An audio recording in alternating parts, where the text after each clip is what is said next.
Nate Campbell arrested for armed burglary, assault, false imprisonment, witness tampering, and battery. Yes, a lot of stuff. Campbell released a statement saying it'll all be cleared up. It won't affect his fight career, he says, and says it's all blown out of proportion, which I could believe. Yeah, definitely. It could have been, let's see, armed burglary. He took a napkin without buying a meal. Assault. Maybe he stole a roll of toilet paper. Assault. He assaulted some. He took a salt packet. Who knows? False imprisonment. I don't know. Yeah. Who knows? Witness tampering. He could have talked to a witness. Man, who knows? You know. And battery. Something with. Yeah. Energizer. Yeah, he threw batteries at somebody. Well, Paul Williams versus Cintron, possible for HBO February 2nd. Unification fight, WBO and IBF. So Williams will be getting the IBF belt. So it should be. Yeah, it should definitely be. But also, Victor Ortiz could face Ricardo Torres for the WBO title in early 2008, possible. After he fights Carlos Nausa. And if he beats him. Yeah, if. Yeah, I'm worried about that. But anyhow... that's on the undercard, Mosley Cotto, of course. So. Unless he catches the Harris disease. Vibe, yeah. So. But anyhow, that would also be on the Pavlik's next fight undercard, which should be Taylor Pavlik too now. Okay, so I guess that's going to be a pay-per-view card, the Taylor Pavlik rematch. Because it was Aram's fighter, Pavlik. Yeah, okay, and Ortiz. Yeah. Okay, so anyhow, also... And Torres. Let's see... Oh yeah, speaking of Aram, he's got a big top-ranked December pay-per-view. Yes, December 1st. We'll get to that. Yeah, we're going to talk about that. Staying on... Okay, well, De La Hoya switching to Aram's former fighter. Oscar De La Hoya says he's definitely fighting May 5th and September 15th of next year. Well, and those are going to be on strange days. They just got their dates mixed up. The Saturdays would be... The May 5th week. Yeah, it'd be May 3rd and September 13th to make it clear on Saturdays. September 15th week. Yeah, September 13th. So that would be said it'll definitely be his final year. He wants to fight 3 times. He knows he'll fight those 2 times, assuming he wins. So, yeah. So, I mean, I guess he'd get a fight in December if he wins. He said he's actually going to take a tune-up this time. I doubt that's going to come in May, though. He likes to make that his big fight, usually. So, probably the September one would be a tune-up. But we'll see. I mean, who's he going to fight on in May? I mean, you never know. He wants the September one to be a big one too, though, yeah, so we don't know. Exactly. So who knows? He probably won't take a tune-up, really. And if it's a tune-up anyhow at welterweight, that's a pretty good tune-up, probably. That's yeah, exactly. Because look who you have at welterweight. He might fight Ike Cortez as his tune-up at this point, who will be fighting November 30th in Ghana. Yeah, off TV. Speaking of off TV now, at least if you're watching Dancing with the Stars, Floyd Mayweather Jr. has been kicked off that TV program. Yes, he was. Ultimately, whatever. Thought he did good. But, what the hell do I know about dancing? I'm straight, so... I'm glad, whatever.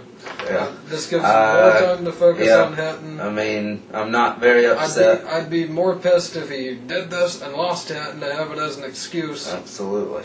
So... You'd be wondering, maybe if he didn't do this. Now, ultimately, no. Even if he did this every night leading up into Hatton, he should still be able to beat Hatton. I would not be one of these idiots going around claiming, Dancing with the Stars did it. So, he's got plenty of time to train now. No interferences. He's got a loss now. Yeah. And dancing. So, So now he might just be in that loser mentality. So, That's what they're banking on. And they're hoping. So. By the way, they should have put that in another arena, that fight. They are absolutely ridiculous for not putting that fight in another arena. Yep. There's about 40,000 Ricky Hatton fans that aren't going to be able to go to the live fight. Yep, that could have paid money to go, and they could have made more. So that's 40,000 more. 40,000 more people, not to mention how much the tickets are. That's twice as many people have bought tickets. Yeah, absolutely. So they would have sold 3 times as many tickets as they have. At minimum, that's just from Hatton's fans. Yeah. That's not counting, like, I'm sure they could get another 20,000 American fans. Yep. So 80,000 tickets, they could have put it in a 100,000 seat arena and just black out the...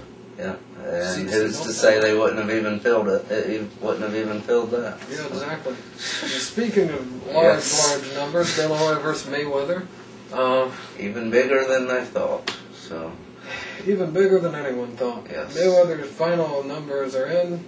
The pay-per-view did $165 million in total revenue. Biggest fight ever. By far. Beat Tyson Holyfield 2.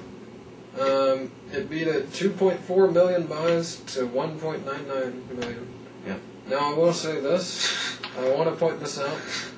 Cable was easier to steal whenever Tyson versus Holyfield happened. Definitely. You only needed analog boxes to do it. Yes, and everybody had that kind of a box. I mean, that somewhat type of box anyway. A lot of people did. Yeah. I didn't. Yeah, well, people that actually had cable. I didn't. I don't condone doing that. But, you know, you should order the pay-per-views. But anyhow, it was easier to steal them back then, so that can severely alter those numbers. Definitely. But still, in the record books, it's #1 overall. Yep. That won't be broke for a long time, I'm sure. So, congratulations to everybody involved, because you're rich. And not that you weren't anyway. No. So, to begin with. Now we'll just have to see if Mayweather Hatton breaks this one. I doubt it. Oh no, that won't happen. I don't see that really. But No. we'll have to see if that gets broken anytime soon. No. Hard to see. Yes. It really is. Unless they maybe had a rematch, but there wouldn't be a point in that. So. I don't know if that'd sell more. I doubt it. But anyhow, Manaji versus Herman Nagoju January 5th. Yes. Thank God he's not fighting. Not Philip Indu. No, Lovemore Indu. Lovemore. Yeah. Lovemore. I'd rather him fight. Yeah, because it'd be more acceptable. Because it's just ridiculous for him to have to fight Lovemore again. He beat him every single round. Every single round, every single second. So. Yeah, but anyway, January 5th. Molly Naji quite upset with the networks for not giving him more, for not putting him on sooner after his last fight, after he's had 2 very good performances. Well, they ran out of money for this year. Yeah, and they ran out of dates, especially seeing all the Saturdays. Fire Bryant Gumbel. Fire Bob Costas. Yeah. Get rid of that gay-ass Inside the NFL show that you've had on for 50 years. When you don't even show the sport to begin with, anyhow. Absolutely. And it's football, so get rid of it. Yeah, so anyhow, just ridiculous. I could help you clear up some more. How about that big law? Cancel that. But anyhow...